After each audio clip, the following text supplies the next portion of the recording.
ಹಸಿರಿನ ಕಾಯಿ ಎಂದು ರೆಂಬೆಗೆ ಸ್ವಂತ, ರುಚಿಸುವ ಹಣ್ಣು ಎಂದು ತಿನ್ನೋರಿಗೆ ಸ್ವಂತ.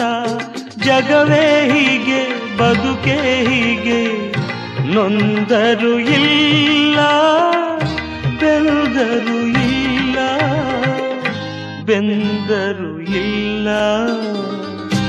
ಆಕಾಶಕ್ಕೆ ಕೊನೆಯೇ ಇಲ್ಲ, ಆಸೆಗೆ ಮಿತಿಯೇ ಇಲ್ಲ.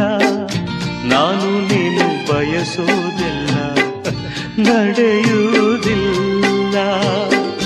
ನನ್ನವರು ಯಾರೂ ಇಲ್ಲ, ಯಾರಿಗೆ ಯಾರೂ ಇಲ್ಲ. ಪ್ರೀತಿ ವಾತ್ಸಲ್ಯಕ್ಕೆ ಅರ್ಥವೇ ಇಲ್ಲ.